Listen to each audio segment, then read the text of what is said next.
All systems go. Clear for liftoff.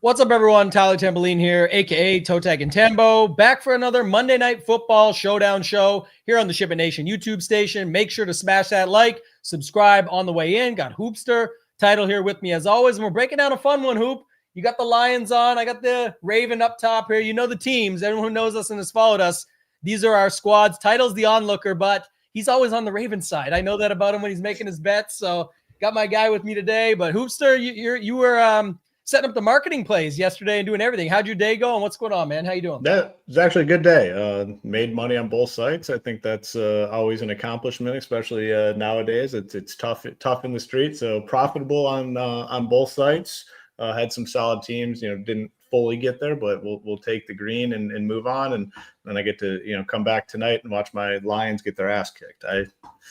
Not feeling good about this one. We'll see, but I've been down on them obviously since the Packers. The NFL is crazy. I mean, you just look at it. It's like, all right, Packers look like the best team in football through 2 weeks.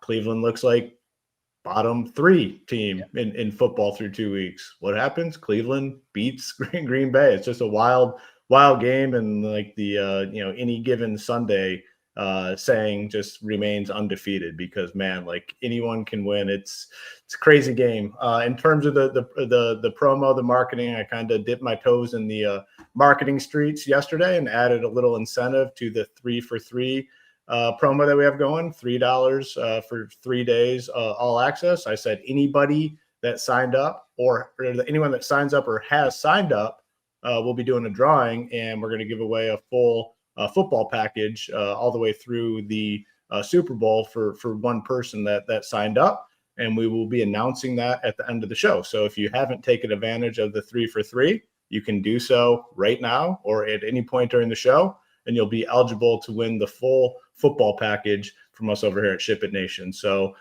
still time to get in.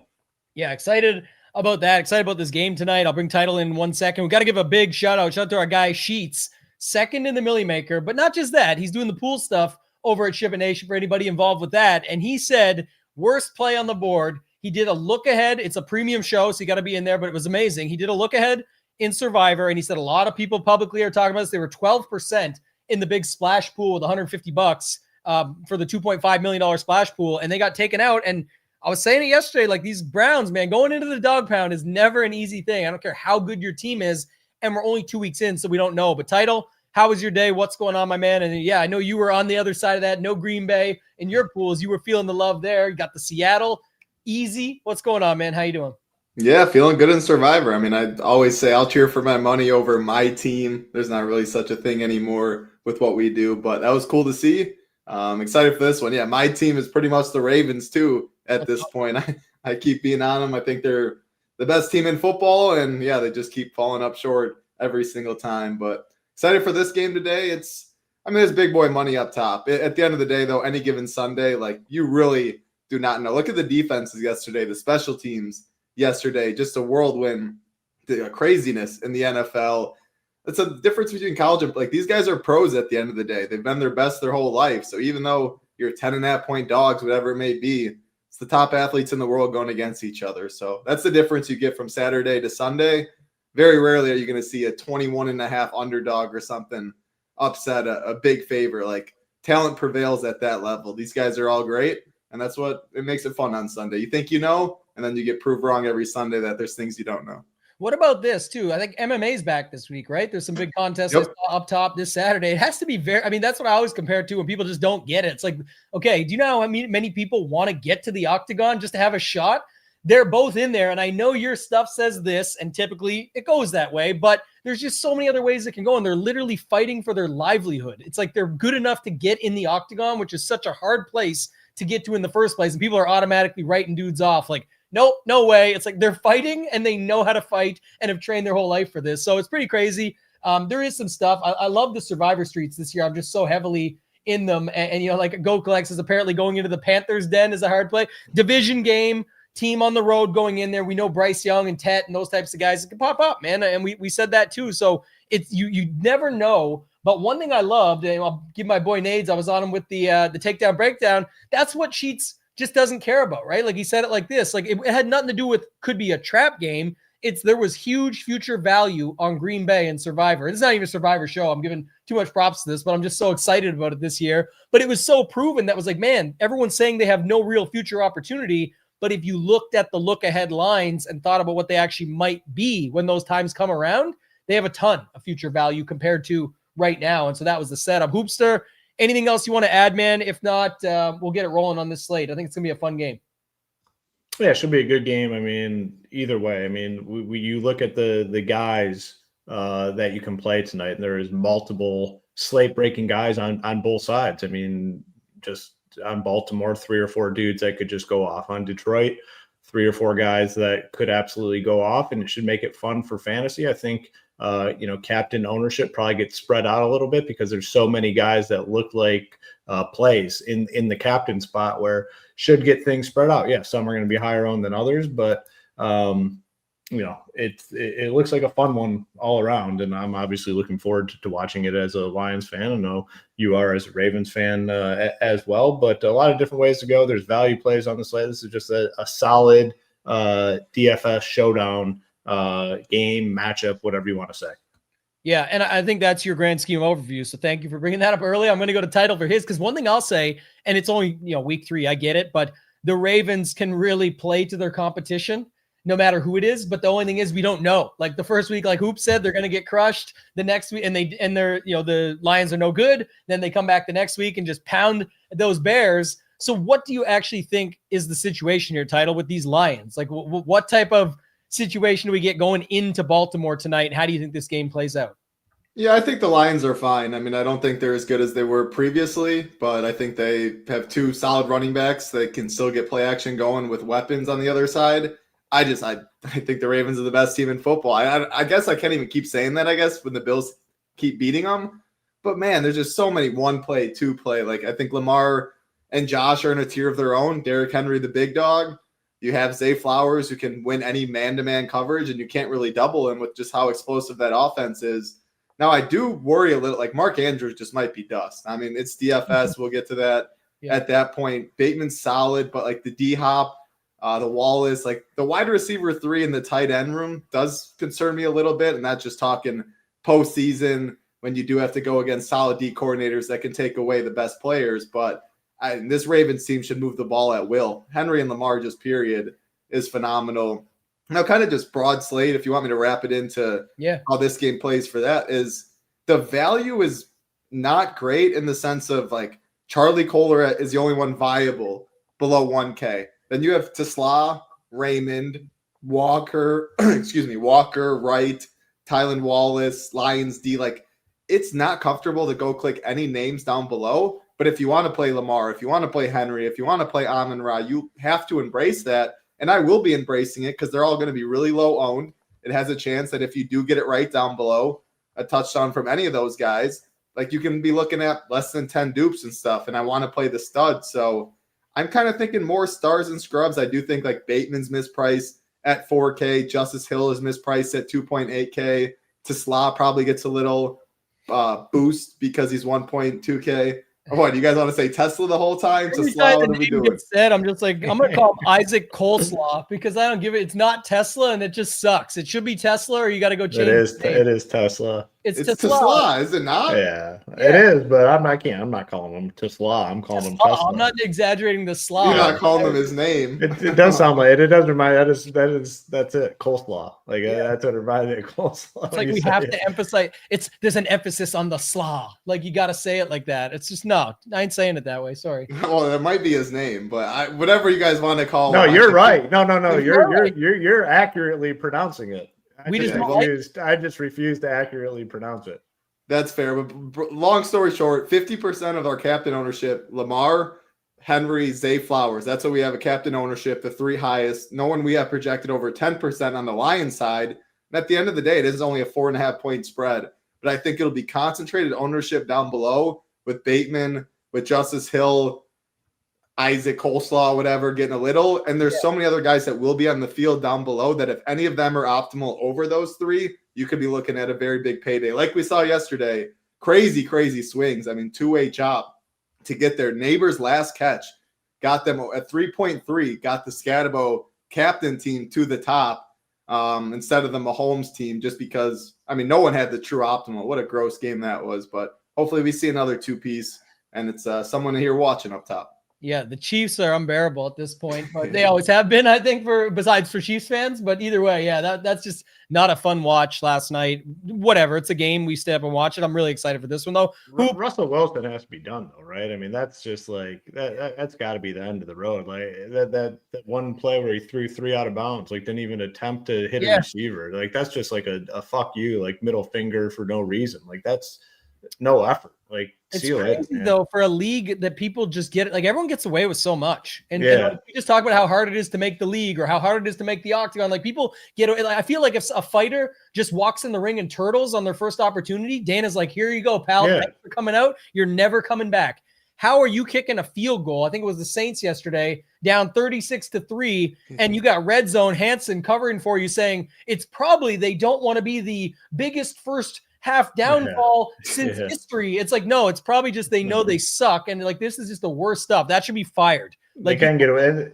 It's like just these olds in the NFL. Like they're immune to any criticism or losing their jobs for dumb decisions. Like people that have been in this league forever. Like you see with the coaches and you see with like the veteran players. But again, it's a good analogy with Dana White, because that would be like you coming in the ring and you tap out when you clearly could have fought back or something, or you didn't want your go to a huddle position and you just give up. Like he's going to go in there and say your ass is done. You're not fighting for the UFC anymore. In the NFL, you can just keep doing that shit. But for Giants fans, I hope they just get the young kid in there. There's no reason not to. I mean, Russ Wilson is not going to lead them. They should have at half. Like they were still in that game because of their defense. You know how much fire that would have lit on? Like if you really want the town, they go with second half. Dart beats them. I mean, Giants fans would have hope. It's crazy, but how bad's the Cowboys D? Do they think like Russell Wilson's like gonna lead them to something this year? That's what I don't understand. They're trying to protect him. Is my guess. But how bad is the Cowboys defense when it's all said and done? I mean, Russ, so bad, terrible. Yeah, I mean they're hurting right now. Too on top of that, like even that Diggs ended up playing yesterday, but then went out. And then you had Bland, who's still out. And I mean, he was obviously Diggs got torched by Dunze. Try to jam him at the line. First play of the game or second play, right? Yeah, gone. First or second play. There's just no fight there. Better than we, again, people this week were giving him credit for it, but they haven't given him a ton until then. But yeah, Danny Dollars, how about that guy? Yeah, he's back. So I will say, you said it earlier, Hoop. I was going to say this. Like people always like, oh, I hope my kid grows up to be a football superstar. I'm like, no, just grow up to be a head coach. Like I saw this week about Mike McDaniels. We've already seen this happen to Cliff Kingsbury. These guys get paid. Mike McDaniels, they're going to fire his ass. Probably should, but they're going to fire him. He's still going to collect like 9 or 12 million, somewhere in that range, because it's all like undisclosed. But that's what he's going to collect. And you think another team ain't going to hire him? He'll be an OC somewhere next season. No problem. He'll chill out for a bit. Kingsbury went to Thailand or something like that, made like 19 million to come back to the Washington setup. And now he's got Jaden Daniels, who's out right now as his quarterback and like good to roll again. And they just get paid huge and they don't even got to put the pads on. Such a good setup. Here, son, grow up, or daughter, grow up to be a coach in the NFL. Forget the other side. That's pretty crazy. Wow. It's true. All right, let's get back to it. Let's go captain's title. I'm going to go to you, let you kick it off first. But you said the key point. First of all, you've already mentioned that, it is like 50% Lamar, Henry, Zay. Anything outside of that, I don't think there's this. I know there's late steam, but I don't know if there's going to be a Detroit captain that gets to 10%. And if there is, it might be one. And it's funny because, it's all matchups and things are different. But Amon-Ra is coming off a 3-touchdown game, whether it's against the Bears or not. My point is, like, usually you see some of that leak over in Showdown. Nope, 50% has to be one of these three guys. That's the bottom line. What's your thoughts of the other thoughts, I guess, at the captain? Yeah, I think that's partly to do because of his price tag too, with Derrick Henry 200 less and then Zay Flowers 2K less, and they'll project pretty similar. People will just see that. Amon-Ra is clearly my favorite Lions captain, and I want to be overweight to that 7% number I'm seeing, just because there's so many ways he can get there. He can have 13 catches when it's all said and done. He can obviously get in the box, good after catch. Like, he's going to have to be involved for Detroit to stay in this game, in my opinion. I think the Ravens will try and take away the run. Amon-Ra, clearly my favorite guy. I mean, I'm definitely playing Lamar. The good thing with Lamar, his ownership isn't even getting crazy. We have him at 21%, I guess a little higher. But I wouldn't be surprised if even if it is 21%. Do you want to play him naked? Do you want to play him with 2 pass catchers, 3 pass catchers, just 1? A lot of the stuff that I was mentioning, the Hopkins, the Wallace, the Walkers, the Kohlers, a lot of the cheap Ravens that are going to be low owned, it's a lot easier to play them in the flex when you're playing Lamar at captain, just hoping it's something like last week where he does throw touchdowns to no names, and any one touchdown from them could get that cheap guy in the optimal chalk Lamar at captain, though. Just so many different ways to pair him. So I will embrace that for sure. I'm almost always, it feels like, underweight Derrick Henry in these showdown games, and I get owned, it feels like, in the first quarter all the time. There's no strong stands here or there. I mean, he's so good. He's going to get the ball a ton. Game script's very favorable. If you are building him at captain teams, I just recommend thinking about how that game script goes. Justice Hill is clearly the passing down back. If they are down 21-10 in the fourth quarter, you're going to see a lot more Justice Hill than Derrick Henry. So when you build teams with him, just try and have it make sense. Maybe Ravens defense in the flex could be a little correlation there, like we saw Mason Vikings. I think the low owned guy at captain that I'll be overweight on is Rashad Bateman. The reason for that is just, like, we saw it plenty of times last year where he just outperformed Zay Flowers. He's going to be on the field a ton. It's a wide receiver too. The numbers haven't shown yet this year. It's still such a small sample size. But why couldn't he be one of the highest scorers on the slate? You get a clear price discount from all the other captains I'm really interested in. Like, I don't think I like anyone really below the 10,000 mark at captain when you plug him in besides Bateman. Like, I'll let Hoop touch on Laporta. Maybe he'd be the only other one, but I can see him scoring 18 real DraftKings points. And if he does that at captain, it allows you to do a lot of other stuff. You can leave money on the table easier.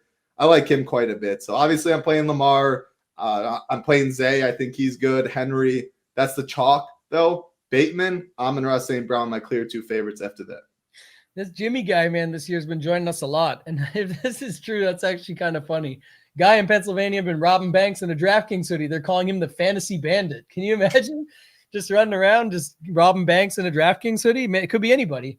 What do you think here, Hoop? The setup at captain, I will say, like, it's all to do with the values on the slate too, like with no likely. I know people are already talking about the Kohler Bear, which is a way cooler name than Tesla. But, there's a couple different guys down there that are cheap enough. But then, what do those builds look like? They're going to kind of look similar, and you're just rotating in the value plays, right? Like, if you got Lamar up top, you're going to need someone cheap. It can be Kohler, it could be Wallace or Walker. It could be Tesla. It could be somebody like that people go to. But my point would be, you kind of end up in those same zones versus someone just mentioned in the chat. What if you put JMO up top? He's the opposite side and similar price point to Zay at maybe half the ownership. And then you've got the guys that aren't Zay Flowers in the same wide receiving room, like Bateman, who title mentioned. And also don't forget about D-Hop up top. They did say they're going to get him more involved, and he already been making better catches than most in the NFL this season. So maybe they can get him involved, but I don't know. There's other options for sure that aren't just Zay on that side. And the Henry stuff is interesting as well. What do you got, Hoop? So I think this conversation is definitely leading to me seeing things maybe a little bit differently on the slate, because we're going here and we're able to make the case for how many guys up top so far, maybe like 10 to 12. And when people go and build lineups, people like to spread things out and get a little bit of exposure to everything. I think based on the conversation, just looking at some of this stuff and the fact that we don't have many elite value plays, Lamar Jackson has to come in closer to 15 than 20. Like, I know we're showing 20 right now, but that has to come down because there's so many guys in play at captain. Like, on the Baltimore side, you have Lamar, you have Derrick Henry, you have Zay Flowers, who's probably one of the most underpriced guys on the slate. Can make the case for Bateman. We can make the case for D-Hop, like you just did. You go to the Lions side, not as appealing, but you have volume guys, Amon-Ra, Gibbs. People will definitely play a little bit of golf. You got the big play guy in Jamison Williams. You got the big play, not big play, but Sam Laporta. And then, like, the random dudes are going to get a little bit too. Montgomery's going to get a little bit. Lamar Jackson has to be probably the lowest owned in the captain spot he's ever been on a showdown slate. There's just no way around it in my eyes. So I'm thinking probably more 13, 14, 15% range, which to me is like, I gotta get way over on that. So that's the first thing that stands out. And I think that also is going to hit on Derrick Henry as well. I think Derrick Henry comes down a little bit. We are currently showing 14. I think it could be 10, 11-ish. So it's going to get spread out at captain because there's just so many guys that people are going to view as being in play. And I will admit, I'm probably going to spread it out a little bit more as well. But like, Lamar, Derrick Henry, good point by title though. If you are playing Derrick Henry captain, I think you do want to be cautious with how you build those teams. And I'm with title on this as well, where I'm usually underweight on Derrick Henry on these showdown slates, and he just fucking pounds me immediately. Like, if you're underweight on Derrick Henry going into this slate, he's going to like break off a 50-yard touchdown run to start the game. It feels like, at least it feels like it's happened to me almost every single time I'm underweight on Henry. He's got like 12 points in the first drive. So just be cautious of that. But I think it gets spread out for sure. And, the guys I'm most interested in, Lamar, probably Zay Flowers, and then on the Lions side, probably the volume guys, Amon-Ra and Jahmyr Gibbs. I mean, Gibbs can get there in any sort of game script. I mean, game one, he had how many catches? I mean, it didn't go anywhere, but it scores well on DK. And he's getting more, 12 or 10 catches week one against Chicago. So he did absolutely nothing at all. 40 total yards or 50 total yards and got 15 fantasy points. Like, that's not a big number by any means, but the floor is extremely high. And they're not using Montgomery as much. Like last year, Montgomery was out there first drive every single time. It's been Gibbs. So I'm in on him. Like, you can definitely play the Jameson Williams up top stuff, but I'm going to be more focused on the volume guys for the Lions, and then Lamar and Zay for Baltimore. But I do think the main takeaway for sure is it's going to get spread out, way more than people think up top. I know. I mean, this might open the doors up because you didn't want to really bet like Lions versus Ravens anything because you just have no faith in your team. But I will bet a lot on over 13% Lamar in the captain tonight. I think that's. Hey, I would too. I'd bet a lot on the over, but I said it could get as low as that. Like, it's probably minus. Okay. I mean, it's favored definitely. Yeah, I see what you're trying to do. You're trying to rope me into some bullshit bet here, but it's not going to happen. That's like the floor. Like, I think it's probably honestly like 15 or 16. I feel pretty good with that number. Sure. I would say this, agree with most of the assessment. I think that the Derrick Henry stuff is where we see it drop off. Like, I think a lot of people are going to feel the same way you guys feel about it, and then also still not play it and just hope that he doesn't run that 50-yard or 80-yard touchdown in. I don't see him coming in around 15 or 14 or anywhere. Like, I see him more like 9 or 10. I think Zay could get higher than we think. Definitely a possibility. And I also think on the Lions side, like I said, I don't think anyone is likely, like right now, I don't see anyone over 10, but if anyone was to, the one that I was hinting at with title was definitely Amon-Ra. I think Amon-Ra can creep up there for sure. 15.6, like he would take away from Henry at 15.3, which even though right now it shows that it's still swayed, I think that could be the case, but I could see them getting closer in line. And I think Henry comes down, Amon-Ra goes up. I think Zay goes up, and I think Lamar comes down a little bit, but so I agree with Hoop's assessment, but nowhere near that. I think his floor is more like 15, and I think we end up seeing him more at like 17 or something along those lines, just the way I would see it. People just love Lamar, and the thing is, there's so many options to make him work tonight. Like I looked at lineups earlier, and I don't know what you got. Sabersim up, Hoop? Are you gonna? Yeah, I got it. I'll pull it up. Try run and see what we're getting. Rope me into some bullshit bet. He's so mad about the shoey last year. The first shoey he was fine with. The second one he was like, nah. He's like, you can't make that bet one-sided like that. But it was clean. We had the timestamps to prove it. But yeah, this would be good. Okay. He's still mad. All right, there we go. What are we seeing on the dry run, Hoopster? What do we got? So it's a lot of Zay Flowers. Like, he's underpriced. We got Lamar Jackson 30%, Goff 8, Mark Andrews 7, and this is Saber score by just the biggest amount. So 50,000 plus. Go to flex. It's a lot of Lamar. So it's 11 Mark Andrews, and this is our projections and our ownership as well. So it's not, I don't know, like nothing really stands out when going through this. Is there any like super cheap guys that are showing up a ton? No, not really. So yeah, it is getting a lot of Zay Flowers here, because Zay Flowers is, when you look at it, when you compare his projection to his price, one of the more underpriced guys. So if we just cap this at 30, like what else comes in? Let's see if like the cheaper guys move up, since you're like the Zay captain builds allow you to go more middling stuff with Bateman's the cheapest. So. It was just more Lamar. It looks like that we ended up getting. But is it like Justice Hill in the flex? Yeah, Justice Hill just went up in the flex when Lamar. So that's what it is. Like if you're spending all the way up, you obviously salary-based game, you need to grab below. Whereas if you go like Zay, you can go like Bateman as your cheapest and then go more middling stuff. Yeah. So that'd be a guy who, if you did this last year, like the Juju situation, like Justice Hill is just going to pop into those Lamar lineups and make them work. But will that really be the case? I also think this is another thing that I think is interesting, because our guy Jordan answered this earlier. My thoughts were similar, but on the captain conversation more so, if I can find it. Yeah, I said the answer to this question, which will be asked plenty. Yes, you can use both Hill and Henry together. It's Showdown. It's not just that it's Showdown as much as it's the price, right? You got 10, 2, and 2,800. You can definitely play them together. But what I'm saying is, there's a lot more casual players than there is people watching these shows and breaking it down from this perspective and learning how to actually play the game. A lot of people say, oh, I can fit Justice Hill. I don't need to play Henry. I'm gonna hope it's not a Henry game, and I'm gonna get it through Justice Hill, even though they're not even gonna be close to the same, and it's totally different how they set up and when they're used and all these different factors. But I do think people find some calmness in that title where they're like, oh, if I don't have Henry, at least I got someone that could vulture him. They don't always think of how it actually works out. So I think that will be something else that just keeps them in check a little bit. Anything else you've got to add on this stuff you've seen so far, title? That's not like DFS, like 4.5. I mean, I'm tempted. There's no lie about it. Sometimes when I'm really strongly tempted, though, I tell myself like almost the other way sharper. If it looks too good to be true, it might be. I'm definitely not betting the lines. I'm not saying that, but any thoughts between the both of you? It's your teams on this 4.5 point spread only. I mean, only. I think the Ravens should be favored by 7. Yeah.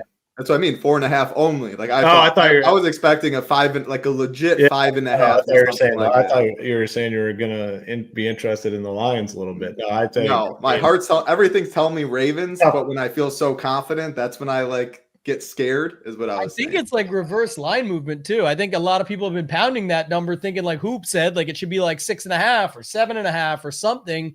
And I'm pretty sure, our guy Rob just said it. Opened up at 6. And I buy the dip. Yeah, I think it's so like week to week. Like people saw the Lions bounce back and absolutely spank the Bears last week. So like, all right, they're back, and if they're back to where they were last year, this is probably like a 3-point spread instead of a 4.5. I'm just in on the 4.5. Like it's a bad spot for the Lions. Like primetime game on the road against a running quarterback. They suck against running quarterbacks. Like it's a really, really bad spot for the Lions. If I was making this line, it would be like 7. I'm curious. Yeah. What's the final score? Let's get the YouTube chat involved. Like always, that's always the fun one. What do you got the final score of this game? So who wins and what's the final score of the game? Drea said, what's the build strategy? The reverse line movement is just a betting terminology like this. If everyone's betting the 6 points because they think they should win by more, yet the line keeps creeping back the other way. The line movement is going in reverse of the betting action. That's what we're talking about there. It's if you believe in, like some people say that's, I better get on the Lions. The reverse line movement means I got to smash them because that's what they're saying. And people believe in that. Then you'd want to build for it to be a closer game with the Lions sticking in it or winning or whatever that might be. But I think, to be honest, most of us here that are playing the game are going to still be building some of these Lions lineups and stuff that involves them anyway, just because. So the chat's starting to fly in now with the numbers. 38-30 Ravens, big Ravens. Shout out to our man, Jason Leatherwood. He's got a score up, but let us know who you got winning that game, Jason. Maybe he means Ravens because everyone's just assuming that, but everyone's got the Ravens pretty big and the over. Lions and the under. The opposite. And also, like Drea's saying, look at yesterday's game with the Chiefs-Giants. Scatterbo captain was on the winner with them only scoring 1 touchdown. So just because like you think you know who wins, you think you know the score, it doesn't mean that that's how it plays out for DFS. So I kind of talk about it with your worthy hitter that time. You're blowing out. Look at Sheets, almost won the millie yesterday. A tight end swap away with 4 guys from the team that got pounded, 44-21 or whatever that final score was of the Washington. He was making light of it and having fun with it, but he's saying, like, of course I had the classic quarterback +3, no run back by the team that got smoked, and the top guy got the least amount of points for them. It's like, it's fantasy point scoring. Why I always try and harp on that, even on the classic slates, when it's like, oh, but they're only going to put up 17 points. That could be 2 touchdowns for someone, and then they could have 6 catches for 108, and they're needed on the slate. Like, you have no idea how that's going to go. So it's trickier to just go off that and assume that a blowout means a 5-1, for example. So, this Arse came in. Arse 60-91. Almost every time a shootout is predicted, it never happens. Almost never. Oxymoron, I think, actually. Now I feel better about my Lions after seeing everyone in the chats on the Ravens. Every single person. Avery coming through in the clutch with another one. Nico finally had a solid game and, 10 points. Their team scored 10, yeah. Yeah. So, all right, let's talk about the running back room then, Title. We talked a little bit about the quarterbacks. I know already, like, how you can build it. If you got Goff up top, it's going to obviously be with pass catchers, things like that. People know sort of the basics of it. But when it comes to the running backs, the Justice Hill situation, more curious the other side, Title, but like the Gibbs-Montgomery stuff, I think Hoop has some takes on it also. But what's your thoughts on this running back setup for either team? Yeah, I always enjoy like when you at least think you can mix in a third running back on either team that gets some ownership. I really struggle. I think you're only playing Gibbs, Montgomery. Almost, if you have 150 and you want to put in like a Craig Reynolds or something, you're donating 99% of the time. But it's Gibbs, Montgomery for Detroit. It's Justice Hill, Derrick Henry for Baltimore. What I'm seeing is like Detroit side that Demont we haven't projected at 20% owned in the flex only. For someone that has 2 touchdown upside clearly, even if he had 20 yards on the ground, the goal line back, he could score 2 touchdowns. Mm-hmm. I don't even know for sure if it's the goal line back, but he's the bigger back, the bruiser. They still rotate. Like 20% for a running back that's going to be mixed in, that's actually pretty solid is what stands out. So I'm probably going to be overweight in the flex with him. I don't love the idea of pairing Montgomery Gibbs, mainly because of the price tags and just they don't share the field too much together. I wouldn't make a rule. I would trust SaberSim and their correlation sliders and what contests you're playing and all that. So I wouldn't make a rule to exit out, but I doubt I get there in hand builds. Whereas if I'm playing Henry up top, I can easily still play Hill in the flex, like you said, for the salary reasons mainly. But what if Derrick Henry just eats him up in the first half and they blow him out, a blowout script? Henry got there, scores 2 or 3 in the first half. They're up 21 or 28. And then Justice Hill's getting all the late work, and you can get it that way. So I think you can easily play Henry and Hill together in a multitude of different ways, whereas I struggle a little bit with Gibbs, Montgomery. Captain-wise, I probably only going to play Gibbs and Henry up top. It feels like a long shot, especially someone that's putting a little I know ball into it that I think Ravens win. For Montgomery to get there up top, it feels like they have to be playing from ahead or a very low-scoring game where he falls in the box twice. Yeah, I agree. And I think that's, the chat's talking a little bit the Monty stuff up top, so he gets you everything. Like there's certainly, and Johnny's always here supporting, so appreciate the input. I mean, that's definitely true, and it will still be different. So that's the key. You can almost do what you want at that point. He might be 3 or 4% by the end of all things said and done, him up in the captain, because it's just most people would be on somebody else if they're going to that. He's still 9,300. Like people can get Laporta for less. People can go to the other side and get Bateman or Andrews or whoever else they want to fit in there. So I think that's a unique approach for sure. Hoop, what are you thinking about this? I know you hinted a little bit earlier at sort of the Gibbs versus Montgomery stuff, but what are you thinking about these running back rooms? Yeah, for the Lions, obviously Gibbs. I mean, as much as I can get, I want. I mean, the floor is massively high. He's, obviously expensive, but man, like on a 1-game slate where a guy has the upside to score multiple touchdowns, catch 10 passes if he's not scoring multiple touchdowns, the security there is solid. I want more of him than Henry, but I will have a good chunk of both. When it comes to David Montgomery, though, I'm a little worried. I do think it is higher than 20. We're showing 20. Saber has it at 29. Maybe it's somewhere in the middle. 25, 26. I do think it's probably closer to the 30 than the 20. I just struggle with these running backs. Like David Montgomery, who to me now is like a backup running back at 6,200. And even if he scores one touchdown, like that might not be good enough. He's had, I think, 10 or 11 carries in the first 2 games, no receptions.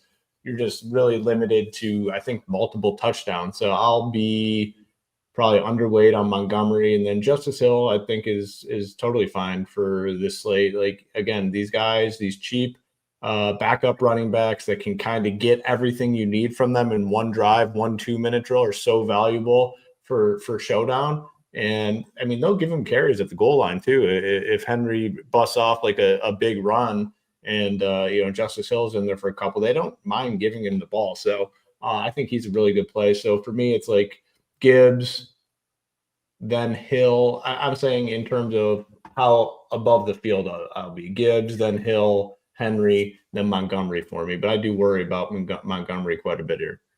Yeah, and only you need to go there. Obviously, it's like I said, it's a way to get different in your builds, and you know what you're getting for that. So it's possible. Like Title had said, maybe he's the one that falls in, but the Gibbs stuff just seems too light as well. Maybe he'll pick up some steam overnight, like you talk, like as the night goes on. I mean, like you talked about Hoop and spreading it out, because him or Amon-Ra, they're $300 apart in the captain slot, but they're way more than Zay Flowers. They're way more than JMO or any of those other alternative options, or going down to these spend downs. So maybe that keeps them held in check. Plus it gets spread out. So you can definitely get action that way. And Gibbs can easily be up top tonight. I mean, it doesn't even, regardless, they could lose the game and he could be the part that does well for the Lions and ends up being up there, like Title's point earlier. So yeah, I'm going to have interest in Gibbs tonight for sure. Let's go to wide receivers, Hoop. I'll stay with you there. We talked a little Amon-Ra. We talked about JMO's ability just to open things up. And then on the other side, it's bigger because the Flowers chalk, but you've got Bateman, you've got Hopkins, you got Tez Walker is now in the mix some too, on top of the other guys in that room. They got a lot of options there though. So what's your thoughts at the wide receiver position? Yeah, a lot of viable options here. I mean, basically both teams, all their wide receivers are essentially in play here for me tonight. Obviously St. Brown's the most expensive at 10-4, but we saw his upside last week where he went off for like 40 fantasy points. His style of play fits DK scoring perfectly, whether they're playing from behind or playing with the lead. Zay Flowers to me is too cheap at 8,400. I mean, the ownership does reflect it. We're showing 40%, and I think that is pretty accurate. He's going to fit in with any sort of build. Like if you're going cheaper captain, he's going to fit in there. If you're playing an expensive captain, he's going to fit in there. So he will be owned, but just eye test, he looks good. Like he looks very good. He looks explosive. That week 1 performance was very strong. But 9 or 11 targets last week. I mean, when it really wasn't a great offensive game for the beginning. They did end up getting there and blowing out Cleveland, but 7 for 75. If he has that same stat line today and catches a touchdown, he's almost certain to be inoptimal. So really like him. Jameson Williams maybe has a chance to get squeezed like a little bit, like just a little bit at the 8K. I mean, we're showing, so here's another gap between what Saber's showing and what we're showing. Saber's showing 20, we're showing 28. I would bet probably somewhere in the middle. I mean, and he can go off. And if you are playing golf captain, we really didn't discuss that a lot. I mean, I don't think I'm going to play golf captain, but if you are, I think Jameson Williams is a good pairing. Then you have 6 guys under 5K that are in play. So this is really where you find the value on the slate, is at this position. Hopkins, I mean, some incredible catches to start the year at 48. We already talked about Bateman.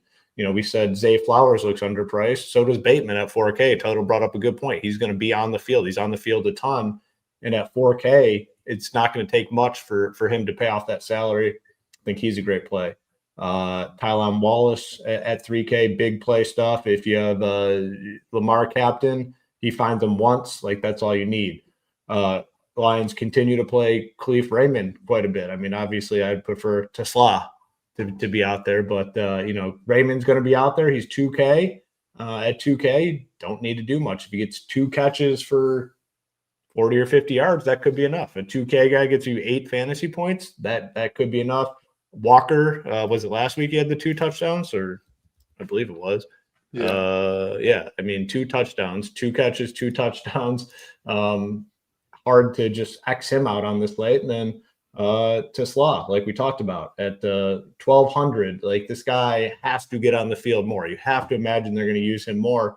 $1,200 flat. I think he's he's very talented, and I think he's a great play for the slate. So, long story short, like I'm just going to be playing all these wide receivers to some degree, and it is kind of rare on a slate where like almost every you can make, even if you don't like them, like you might not like some of these plays, but you can make a relatively strong case for I think every single guy, which is pretty darn rare.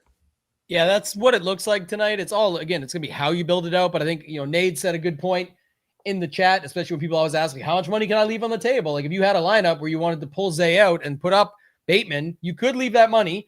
And it also could be a spot where you still have money, but then you also look for a double dip of not the double dip you're thinking of with the defense and kick returner. But like you say, okay, I also have a $1,200 Tesla, like you said in there. And then you say, I'm going to put Raymond in for 2,000. So I'm still leaving a bunch of money on the table, but I'm also going to go, I think Raymond probably will end up being half the ownership of him. They probably have this. They're probably the same thing as far as projection, capability, who knows, all that stuff goes. So it's like, it just depends on how you're building your lineup. But if you're doing it like that, you could easily leave it on the table. Then you look at comparing it to tight end as well. Like Mark Andrews is $400 more than Bateman, $400 less than Hopkins. So those are all guys on the same team that no one knows the answer to it. We all have opinions. We all have thoughts, but you don't know the actual answer to it. So like if you landed on a lineup with $5,000 left, you could literally just play the lineup 3 times and put each of those guys in. Cause no, you don't really know. You can put whatever you want into it and say you're good, but they're all going to be probably similar. I would say besides Hopkins will be a little bit less, but I think Andrews and Bateman will come in similar ownership and then Hopkins a little less. So you can do it that way as well. I think that's, another thing I'm thinking about on this slate title is just how I'm setting up my builds and where I'm landing versus just taking a stand on a guy or something like that. Yeah. On a quick side note, like Danny, you're our boy. We appreciate you. You've been with us, from the beginning of last season. You do not get to victory lap the Vikings performance against Jake Browning. I'm sorry. Yes, they got the job done fantasy wise, but this is not a cause for a victory lap. Sorry, can't do that. No, you're good. That's a good call out. A defense beating up on a backup quarterback is a tough one to follow up, even though they did do that. It was pretty crazy. I know I had the man Hamwich texted me every play that they made because he put them in the slate plan. So he was all fired up. And I was like, all right, but what about the other 8 spots that got to come through? Like we got the D, now what else, right? Well, what else are you going to get for us? So shout out to Ham. He's the man. What do you think, title here at wide receiver? Anything you want to add with that stuff? This is the position that makes the showdown slate good. Like at running backs, you only have 2 on both sides. I think tight end's pretty condensed when we get to that. Obviously, quarterback, like this is where there's a lot of options. This is where the low pieces come in, low owned pieces to get different. You can leave money. We have 9 guys in play. Like that's wild to say, in my opinion. 4 clear ones in Detroit: Amon-Ra, J-Mo, then Tesla, Raymond. What I have to say about the Raymond Tesla stuff is really interesting. I do think Tesla is probably double the ownership. I wouldn't be surprised if he takes. I think my title just like saying the name. Like, what do you want me to call him? He just what do you want me to call him? You just said Tesla like 8 times straight. I'm talking about the guy. What do you want me to call you? Hop? Like, come on. What am I supposed to call the dude his name, or you want me to call him something else? What am I saying? Tell me. No, what do you want me? No, tell me. I like it though, because I mean you're dedicated to the proper pronunciation. It sounds good. I mean, it rolls off your tongue like perfectly. I don't know. It kind of is more so of a compliment than anything else. But carry on. His father used to call him Tiger. All right, you want to call him Tiger? No. I want you to continue on. It's legit. That was his nickname because even his dad probably didn't want to keep saying it. He was just his dad just got the name given to him as well. He's like, shit, I'm stuck with this, so call me this instead. And so he just made up a nickname for his kid. But that's it. His dad calls him Tiger. Tiger. All right. So no. You can't call him Tiger. You gotta continue on with Tesla. You got it perfect though. I mean, it's like an adjustment for a lot of people, but it's flowing for you. I like it. I mean, he's gonna be a big name player hopefully by the end of the year. I mean, I hope so because I have him on like 50% of my best ball teams. So I'm hoping that's the case. He's on my best right now too in the 555. Hopefully we get a game. The thing is though, all the hype has been around. You're going to make me second guess every time I'm saying it. All the hype has been around Tesla, whereas Raymond's the guy that no one wants on the field. Week 1, Raymond played almost all the snaps. Tesla hardly played any. He had the sick one-handed catch Cam was like, we got to get him more involved. The gap really shrunk between Raymond and Tesla week 2. It almost looks like that Tesla probably will outsnap Raymond today. With all that being said, though, I do think we see double the ownership for him. He's cheaper by $800. I wouldn't even be surprised if it got a little higher than double. So in chalkier teams or in teams that I'm not leaving as much money, I prefer Raymond. In teams that you just talked about a Nate situation, you're dropping down to Bateman, you're doing this, you're doing that, then I will eat the chalk, the bigger play guy in Tesla. Like, I think he has way more upside. I think he's better. But game theory-wise, projection's pretty much the same. Pricing's very similar, and one guy is going to be over double the ownership. I think Raymond's the clear game theory pivot for that. Nothing to say about Amon-Ra, J-Mo. They're both solid. Zay Flowers, Bateman, I think they're two best plays on the slate at wide receiver. I think they're both critically underpriced. They have big play upside. I'm on the Ravens. I like that. But then you have Walker, Hopkins, Wallace. Wallace was the guy that clearly outsnapped the rest in wide receiver 3 sets. He played like 50% of snaps. Now, just because you're on the field, though, does not mean Lamar's throwing you the ball. It almost feels like D-Hop, who has way less snaps, like when he's on there, that he actually is getting looked at a lot more. They're designing more plays for him. So I'd be lying if I had a strong stance between Walker, Hopkins, Wallace. I'm going to say Walker just because he's 1,600 when D-Hop's 48 and Wallace is 3K. I can just drop right down to Walker, hope he outscores them, leave a chunk of money, and do it that way. But I prefer Raymond to slot over all 3 of the Walker, Hopkins, Wallace, and I prefer Zay Bateman over Amon-Ra, J-Mo. So I hope that helped. If anything's confusing, let me know and I can answer.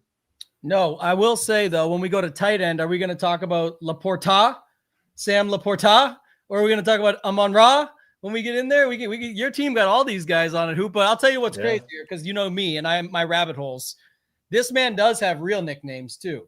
So Hoop will know these guys, and obviously we saw this guy at Live, actually, Calvin Johnson, Megatron, and they call Tesla Vanillatron. He said is his favorite one. Okay, he said then they called him. He said another one I heard today. He said there's plenty of other gems. He said Odell Blanco Jr. You got to do a lot more. You got to do a lot more than what he's done so far. But then, because he made 2 one-handed catches. But then the other one, he said, this is a good one. He said, that was pretty good. He admitted with a grin. Snowdell Beckham Jr. It's all making fun of him being white. But these are pretty incredible nicknames. So, yeah, you guys got to go down a rabbit hole every now and again. But Sam Laporta is a guy at tight end, and we got to move to tight end, Hoop. So we got Laporta. But this is interesting, both sides. You got Andrews, no likely, but the Kohler Bear, you got him there, and then you got Sam Laporta and Brock Wright as well. I believe Brock Wright was getting into the mix on stuff. So what are we getting for action here, and what else do we got? Yeah, so the builds, like the 2 top guys here, Laporta and Andrews, 50% of our 55 for Andrews, 45 for Laporta.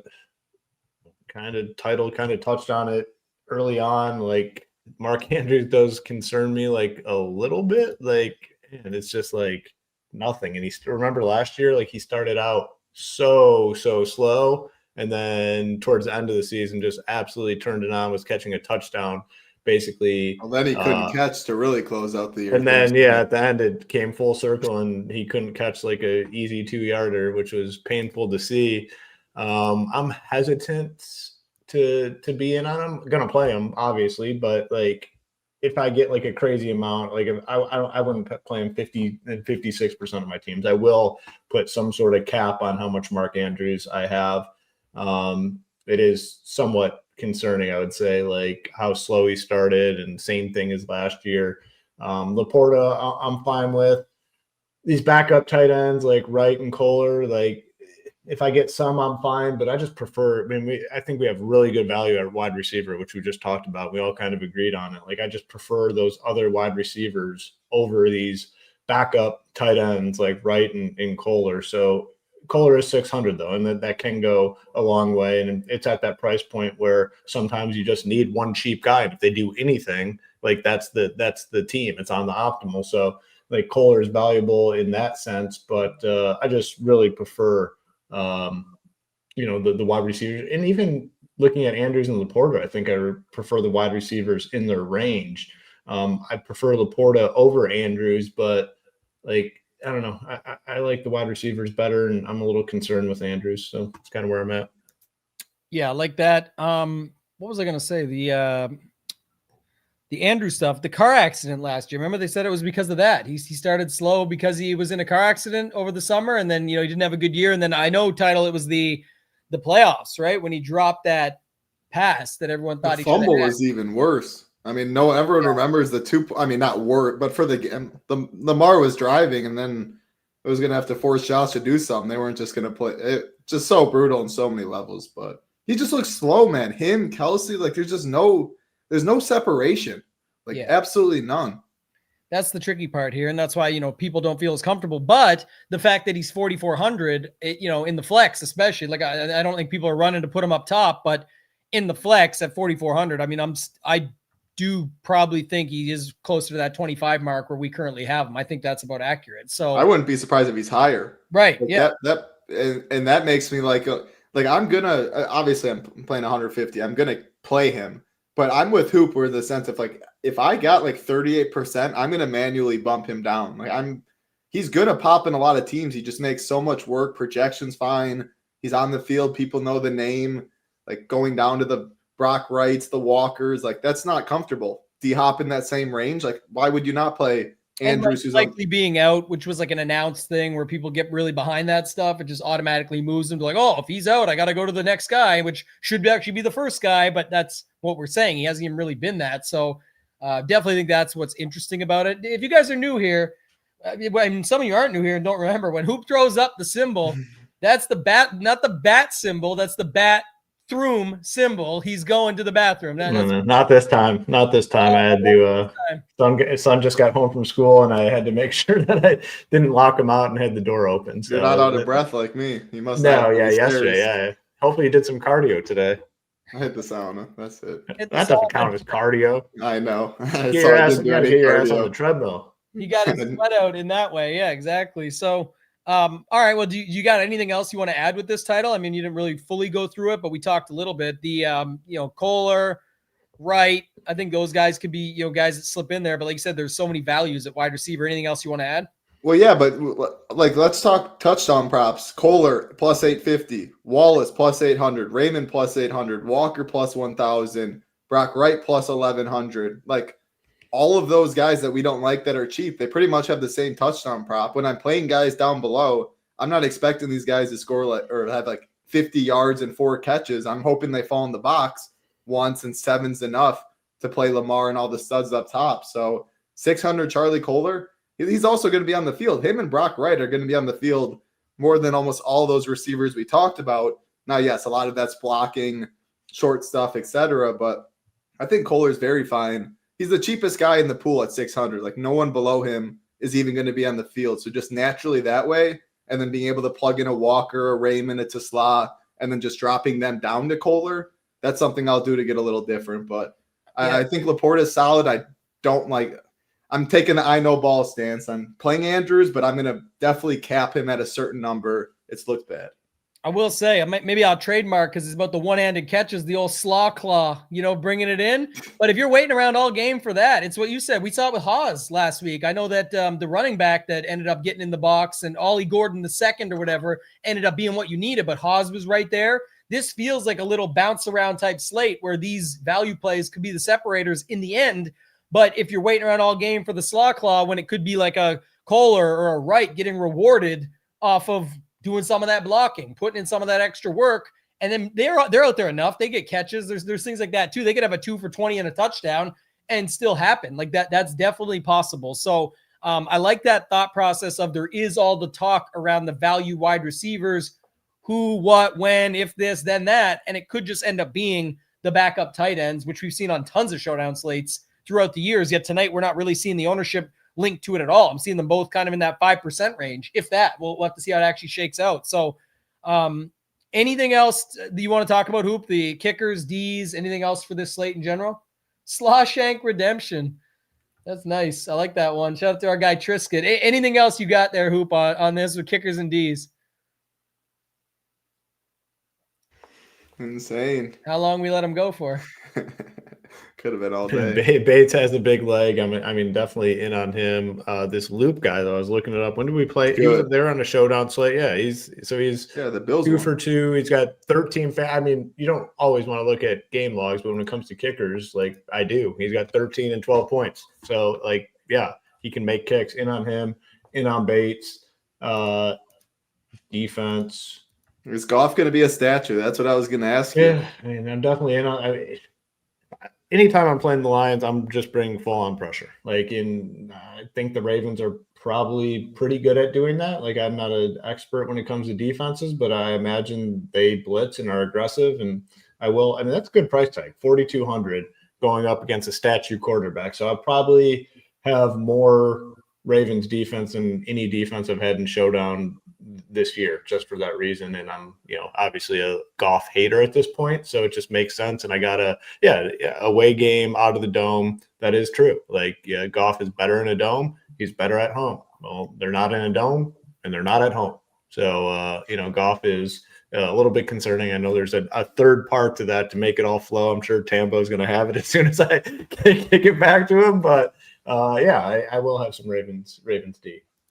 You just forgot to say, if he's not at home, he's not in a dome, he's someone you might want to leave alone. And that's on there it is. I knew you had it. I could see the look in your eyes. That's why I wanted to wrap up what I was saying quickly because I knew you were ready to roll on it. I got you. Okay, so let's think about this then. One thing I want to say is this one. The Ravens coaching staff does love him. They drafted him.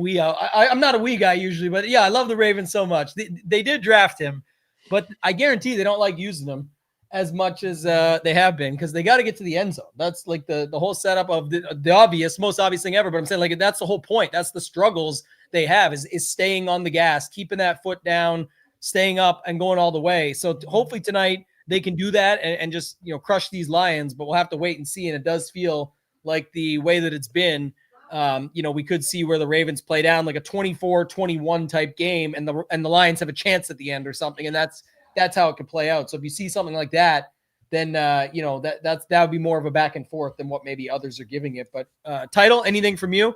Kickers, D's, anything else? I just see our ownership. We have no one above 20%. Now 19, 18, of course, that way for both kickers. But kickers have been crushing. I mean, neither of them above 20%. Also, because they're getting priced up a little more. And Laporta being 5'4", just 200 more than Bates, 400 more than Loop, I think is a very... If you take Laporte out and you go to one of those two and you leave money on the table, I think Laporte is probably double the ownership or pretty close to it. So just make sure that makes sense in that game script. Defenses, I'd hate the Lions, but Ravens, a guy that can't really move if they bring pressure. Things can happen there. So, both kickers and Ravens D, I think, is very solid at ownership. Yeah, I wonder if the Ravens will get pushed up any at all, because it actually does feel like both kickers are going to come in a little bit under because the pricing, like you talked about, it's a key metric actually that I don't think many are mentioning, where now when you can get a guy like Bateman for 4K, as much as people like playing a kicker and Loop makes a ton of sense. And even if they're up and they stall and all that, and we like that, it's like, I think people are more comfortable. Like, oh, Andrews is 44, or Bateman's 4K, or Laporta's only 54. They can just land on any of those guys and feel pretty good about it. There's also options like a Hopkins if they want to go for a lower owned wide receiver or something like they want to fit in. So that is kind of interesting. That probably keeps the kicker ownership at least somewhat in check than we usually see. And then the Ravens D is 4,200. They're $200 less than Mark Andrews. But and if Bateman's there too. I think they're kept in check because Bateman and Andrews, the 200 on both sides, I think people will prefer to click both pass catchers. So I think they should be in check. Yeah, I mean, definitely something to think about, because go ahead. No, finish out your thought. This is totally off topic, not even related to football. Or something still? No. Tambo just reminded me of this guy on so Mrs. Hoop and my daughter watched that America's Got Talent, and there's this guy on there, and he's so what he does, it's actually very, very impressive, and you should check out the videos. But Tambo's so good with the rhyme. So this guy, his whole shtick is basically you give him a word or a topic, and have you seen it? Oh yeah. Isn't he super impressive? Like, Literally it's insane. so wild. The guy's name is Chris Turner. Like, look this guy up. It is the most impressive thing ever. So he'll just grab 5 words or 5 topics from the audience, and then they drop a beat, and he raps about every single topic, ties it all together. It's honestly like the most impressive thing I've ever seen, but it reminded me of Tambo on the shows where he'll just grab these things and just like put it into like a little Tambo's outline. idol. Maybe he studies off of him. It is impressive. This guy like does a full rap. Isn't it impressive though? Yeah, he does like, I don't know what these I think it's like Gen Z, but like these apps where you can like just randomize and you like meet up with someone on an app, and so he'll go on that, and a crowd of the boys will be there, and they'll like see this dude, and he'll be like, "Yo, give me this is the other guy, Harry Mack. This is the guy I seen too, Harry Mack. He's great, Harry Mack." He goes on, he says, "Okay, chill. Don't just run past me." He's like, "I know you're probably looking for some girls, but he's like, give me 5 words right now, and then I'll do this." And he just hammers it out, and the boys go nuts. You can look up like reactions on YouTube. Impressive. But I don't watch or study these guys. It's like close to that. Oh, you're our version. You're a natural. Turner. The wordplay is fun just to think about these things, and it's all about people love a good one-liner, and it keeps your brain young. Stay witty, right? That's what it's about.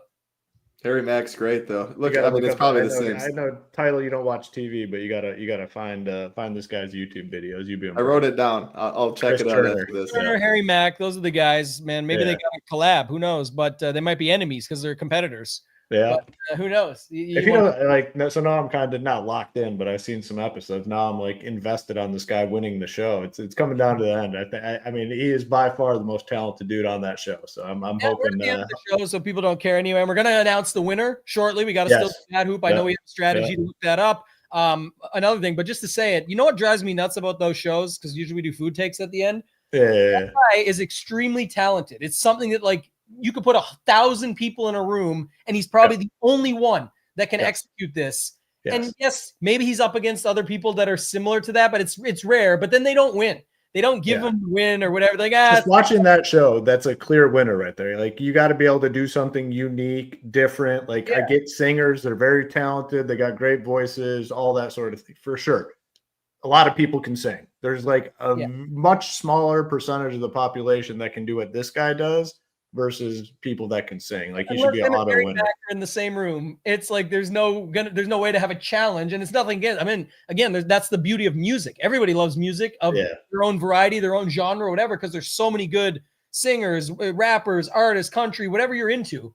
But it's like there's still a lot of renditions within that. There's not many people that have a super talent like that. Whether it's people want to say like what you can monetize it for and all that. It's America's Got Talent, and that's kind of a factor. That's a pretty sick talent. So. Yeah. All right. FanDuel, any thoughts on that? I want to say, well, you're bringing up FanDuel real quick. We did have, we finally found the Golden Shipper winner, because they get an email when their ballot's drawn, and then it disappears and turns into a screen name on DraftKings. It's hard to know to match them up. We don't have everybody's DraftKings name matched up, but we did find it. So Joe Warner was the winner yesterday of the Golden Shipper. I think it was 115 or 114 people in it or something, and he took it down. So congrats to Joe Warner. You are in the finals of SHIPIT games. If you guys want to know more, you can see it in the top corner. Hoop's got it up there right now, $79,267 in the top, as you see. Yep. And then for FanDuel, we can kind of go through it quickly. Then we'll pick the winner. And you still have time. I mean, you still have a few minutes to get in. 3 for 3 is the code. If you get in now, you're eligible to win the full-on football package that gets you all the way through the Super Bowl. So the code is 3 for 3, $3, 3 days of content. And if you get in now, you have a couple more minutes, because we're going to do the drawing here right as soon as we're done talking about FanDuel. And the FanDuel talk will go pretty quick. I mean, it's very similar now. I mean, the only thing is the scoring differences, and then you're looking for pricing differences. And in terms of pricing differences, you have Derrick Henry as the most expensive player on FanDuel, $400 more than Lamar Jackson. Running backs, quarterbacks have a little bit of an advantage on FanDuel because of the way the scoring is. Guys like Amon-Ra St. Brown, a little bit of a disadvantage because he can't go out. You know, if he goes out and gets 10 for 100, he has a chance on DK. If he gets 10 for 100 on FanDuel, less likely that he's the MVP that's needed. Zay Flowers, a little more expensive over here on FanDuel. Kickers, I guess, like there's a pretty big difference between Bates and Loop at 600. check out some of these cheaper guys. Bateman, Hopkins in the same range. Justice Hill. Raymond's cheaper than Tesla, $800 cheaper. And then you come down and you got the backup tight ends. You got Walker. So all in all, pretty similar, I'd say. Like nothing major in terms of differences between the two. Yeah. Anything for you, Title, before we get out of here?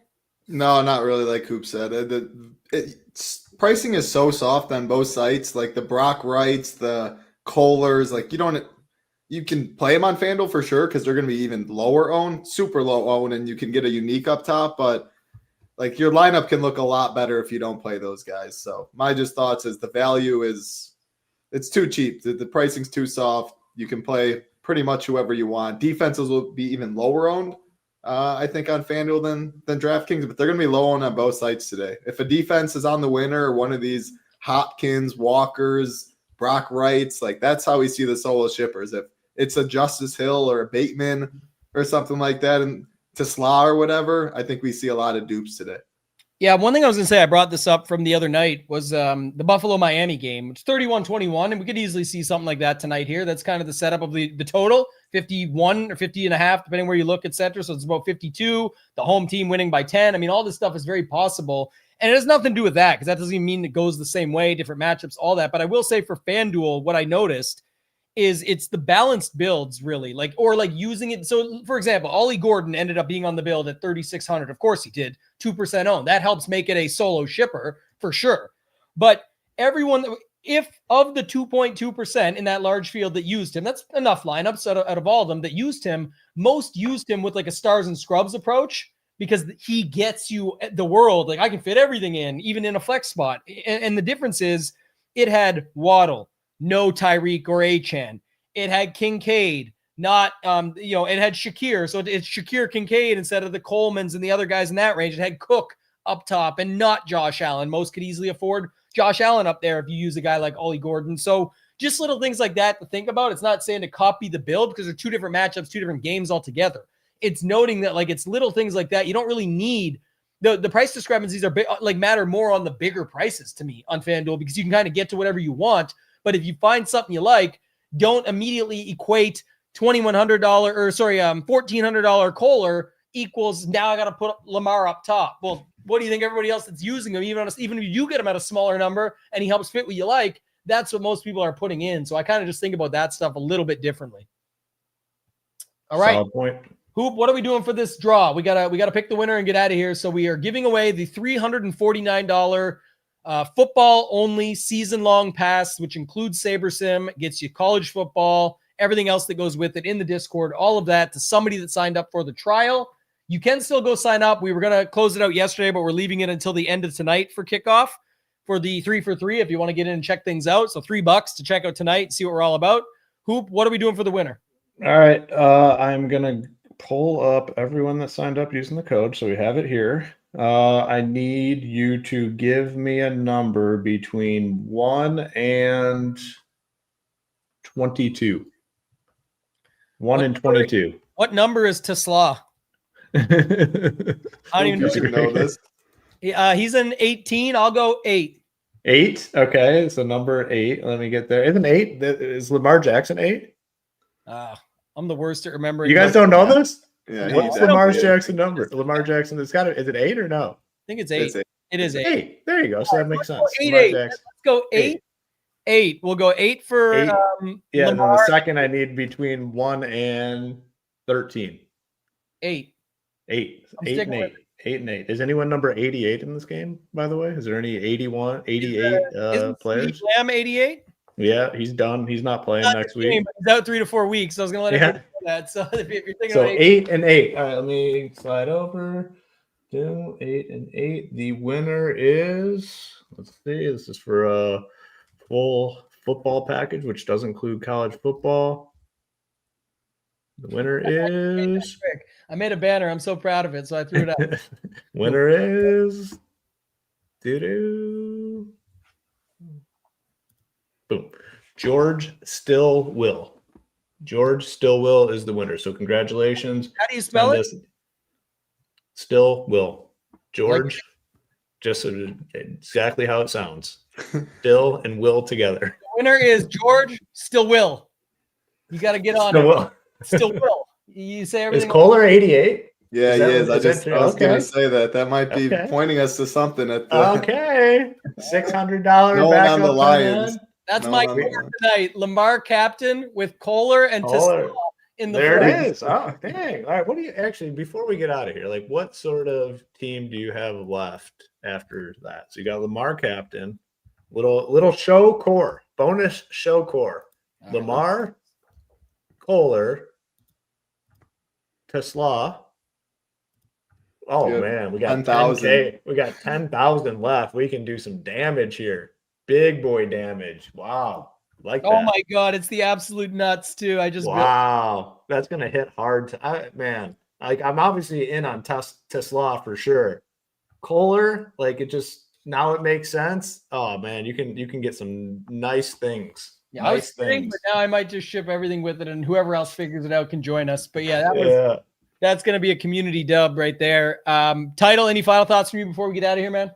good football game. Ravens Lions. Hopefully we see some SHIPIT Nation logos up top. Good luck, everybody. Yeah, that'd be the best. Hoop, anything else you got to add, my friend? You hit your mark. First $3 you'll ever spend if you go sign up, and we're good to go. No, good. Let's get some winners tonight, and hopefully my Lions don't get their ass kicked. All right, that's hopefully they do, and that's my take. Everybody, thank you guys for watching. This is a fun one on a Monday. Thanks always for showing up. Hit that like button. Make sure you're subscribed for Hoop, for Title, for myself, ToeTagginTambo. Let's ship it.